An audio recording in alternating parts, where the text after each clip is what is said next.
ফের বড়সড় দুর্ঘটনা দিল্লি মুম্বাই এক্সপ্রেসওয়েতে। গাড়ির সঙ্গে সংঘর্ষে দাউ দাউ করে জ্বলে উঠল পিকআপ ভ্যান। ঘটনার জেরে জীবন্ত দগ্ধ হলেন ৩ সওয়ারি। গুরুতর অবস্থায় তাদের হাসপাতালে নিয়ে যাওয়া হলে সেখানেই মৃত্যু হয় তাদের। এখনো পর্যন্ত মৃতদের পরিচয় জানা যায়নি।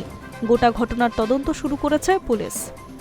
জানা যাচ্ছে বুধবার ভোরে এই ঘটনা ঘটে রাজস্থানের জয়পুর দিল্লি মুম্বাই এক্সপ্রেসওয়েতে। দিল্লি থেকে জয়পুরের দিকে যাচ্ছিল ভ্যানটি। পথে উল্টো দিক থেকে আসে একটি গাড়ির সঙ্গে সংঘর্ষ হয়। সঙ্গে সঙ্গে আগুন লেগে যায় ভ্যানে। দুর্ঘটনার খবর পেয়ে দ্রুত সেখানে উপস্থিত হন স্থানীয়রা। তারা ওই গাড়িটি থেকে যাত্রীদের বের করার চেষ্টা করলেও ব্যর্থ হন। খবর দেওয়া হয় পুলিশে। পুলিশ এসে তাদের উদ্ধার করে হাসপাতালে নিয়ে গেলে চিকিৎসক তাদের মৃত বলে ঘোষণা করেন। গাড়ি চালকের অবস্থা আশঙ্কাজনক বলে জানা গিয়েছে। পুলিশের তরফে জানানো হয়েছে মৃতদেহগুলিকে ইতিমধ্যেই ময়না তদন্তের জন্য পাঠানো হয়েছে। সংঘর্ষ এতটাই তীব্র ছিল যে পিকআপ ভ্যানের সামনে অংশ কার্যত দুমড়ে মুচড়ে গিয়েছে, যার জেরে যাত্রীদের সেখান থেকে বের করতে কার্যত অক্ষম হয়েছিল স্থানীয়রা। তারপর আগুন লেগে যাওয়ার পরিস্থিতি আরও গুরুতর হয়ে ওঠে।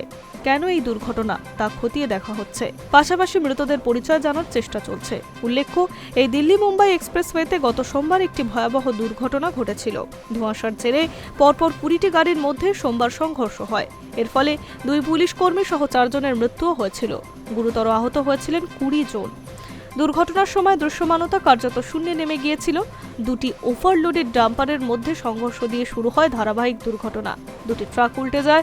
সব মিলিয়ে ২০টি গাড়ির মধ্যে সংঘর্ষ হয়। এখানেও ধোঁয়াশার জেরে এই দুর্ঘটনা ঘটে থাকতে পারে বলে অনুমান করা হচ্ছে। Hi News network.